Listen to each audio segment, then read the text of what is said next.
BJP ప్రభుత్వం 12 పాలన పూర్తి చేసుకున్న సందర్భంగా దేశ అభివృద్ధి, మాజీ ప్రధానుల పాత్రపై రాజకీయ చర్చలు కొనసాగుతున్నాయి. ఈ నేపథ్యంలో తొలి ప్రధాని జవహర్లాల్ నెహ్రూ సేవలపై వచ్చిన వ్యాఖ్యలు రాజకీయంగా దుమారం రేపుతున్నాయి. నెహ్రూ దేశ నిర్మాణానికి వేసిన పునాదులను విమర్శించడం సరికాదంటూ మంత్రి పొన్నం ప్రభాకర్ స్పందించారు. స్వాతంత్ర్యమనంతరం వ్యవసాయం, పరిశ్రమలు, విద్య, శాస్త్ర సాంకేతిక రంగాల అభివృద్ధికి నెహ్రూ చేసిన కృషిని గుర్తుచేస్తూ ఆయన చేసిన వ్యాఖ్యలు ఇప్పుడు రాజకీయ వర్గాల్లో చర్చనీయాంశంగా మారాయి. గుండు పిన్ను తయారు చేసే వ్యవస్థ లేని దేశాన్ని ప్రపంచ దేశాలతో పోటీ పడే విధంగా ముందు చూపుతోటి అభివృద్ధి చేసినటువంటి వ్యక్తి నెహ్రూ గారు.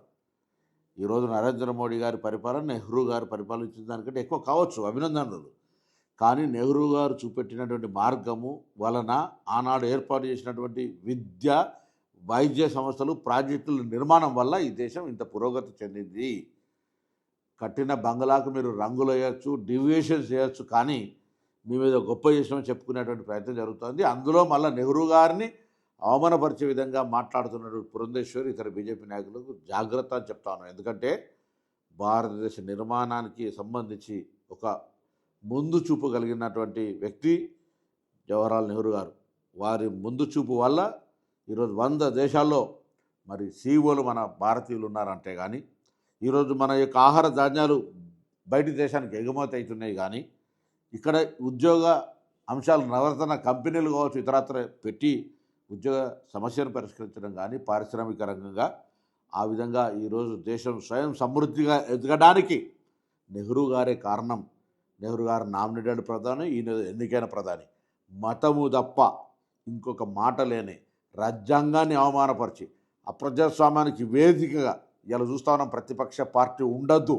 ఆనాడు నెహ్రూ గారి ఆలోచన బలమైన ప్రతిపక్షం ఉండాలి అనేటువంటిది. మీరేమో ప్రతిపక్షమో ఉండొద్దనే నియంతృత్వ వైఖరికి తేడా స్పష్టంగా కనబడుతోంది. రాష్ట్రాల్లో ఉన్నటువంటి ప్రాంతీయ పార్టీలు లేదా ఇతర పార్టీలను ఏ విధంగా మీరు మింగేస్తూ ఉన్నారో మీ మిత్రపక్షాలతో సహా అనేక సంఘటనల నిదర్శనం.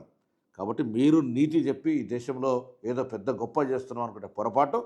ఈరోజు నెహ్రూ గారి పరిపాలన యొక్క బీజాలే ఈ దేశ అభివృద్ధికి సంబంధించినటువంటి కారణాలు అనే మాటను మరొక్కసారి తెలియజేస్తూ, నెహ్రూ గారు లేని చరిత్ర భారతదేశ చరిత్ర కాదు. ఈరోజు నరేంద్ర మోడీ గారిని ప్రశంసించుకోండి, కానీ ఇంకోరిని చరిత్రను అవమానపరిచేటువంటి విధంగా బీజేపీ మాట్లాడొద్దని కోరుతా ఉన్నాను.